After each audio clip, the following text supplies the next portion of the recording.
Hi everyone, my name is Amber and thank you for joining me today in the Taylor Farm Center for Learning. This week for today's edition of our virtual STEM class, we're going to be learning about the number pi.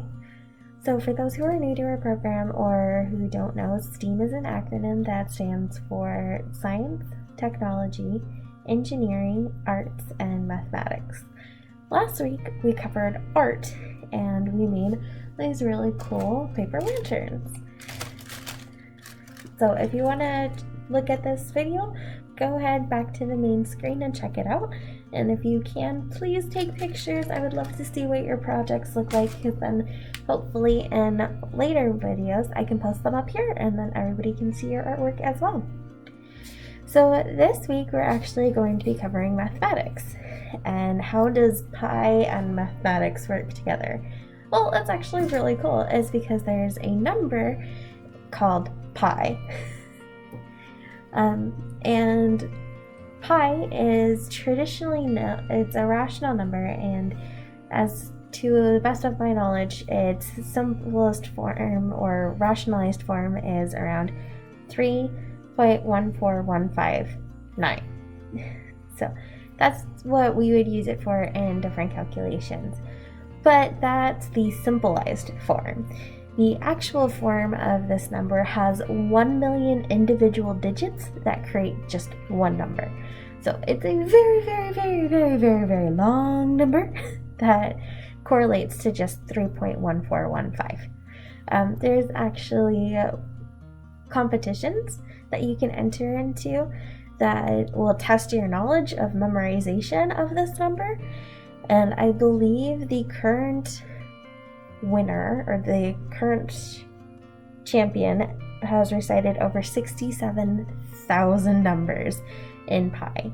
So if you want to and you think you have a really good shot at doing memorization, try memorizing pi. So that's really cool to find out that this number has like 1 million digits in it, but what is pi? What do we really use it for? So pi is actually defined as the number of times the diameter of a circle will fit into the circumference of that circle. So for those of you who don't know, the diameter is the length it takes to go from one side of the circle to the other. So it effectively cuts the circle in half and goes through the center. The other one, the circumference, is kind of like the perimeter of the circle, except for it's defined as the circumference. So I know that can be a little hard to really think of. So we're going to do a really cool experiment, and we're going to kind of prove the numerical value of pi. So I'm going to lead you into a really cool example really fast, and then we'll get back to talking about pi. Hi everyone! So we're going to get started on the example, and if you'd like to follow along, you're more than welcome. Right now I'm just going to be using a tape measure, a pen, a pi 10, the calculator on my cell phone, as well as an extra sheet of paper. This is going to come in handy when we start doing like the numerical proof for pi. This will also help you with keeping your data all put together. Alright, so the first step in finding we need to find all of the details about our pan. So we're going to be measuring the diameter and the circumference of the pan. But first we need to figure out if we're going to use the bottom edge or the top edge, and there is a difference. I'm going to use the top edge. So for finding the diameter, what I'm going to do is I'm going to stick my finger in the center of the pan, and you can find this by following all the little tiny circles that are at the bottom of the pan that lead into the center. And then I go out to the outer edge and then take the hand that's in the center of the pan and then pull it to the other edge. This will find your diameter. Mine ended up being about 10.5 inches along. And as we mentioned, the diameter is going to be cutting that circle in half, so it's going to look a little bit more like an arch. And over here what I'm doing is I'm just drawing a little diagram, and those are always helpful when you're doing a lot of experiments, because then you know where you pulled your measurement from. And right now I'm trying to find their circumference. You might need an extra set of hands for this, or you can use some tape to tape your tape measure to the tin. I know that sounds like a lot of tape, but it's not, I promise. And right now we're going to be seeing where the lines from the tape measure cross, because that's going to give us our final reading for the circumference. And my final reading for the circumference was roughly about 32. It was 32 inches and 14/16 of an inch. All right. And with that, we're going to be using the verbal definition of pi in order to find the numerical value of pi. So like we mentioned earlier, pi is the number of times the diameter of a circle can be found in the circumference of the circle. And if we dissect this word problem, we find out that we're actually going to be needing to divide the circumference of the circle by the diameter.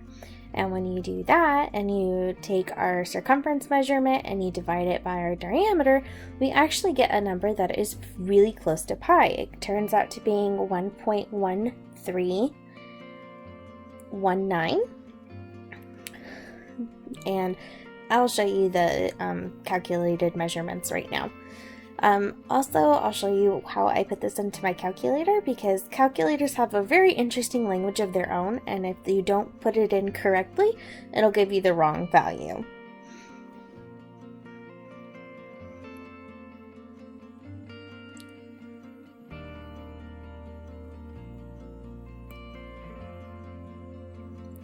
Alright, and now I'm going to be measuring out our circumference linearly in a line, and we're going to be taking the measurements from our diameter, and you can also see where each portion of the diameter lines up along the circumference. We actually end up getting a little tiny bit extra left over, and that little bit ends up being 1 inch and 14/16 of an inch, which helps out when we get the whole 32 and 14/16 of an inch. To find other portions, or to find pi in different equations, you can either take the circumference, the diameter, or even the area of the circle. And then when you find your pi value, you can add all of those up, take the average of it, and you'll get a number that's really close to the current value of pi.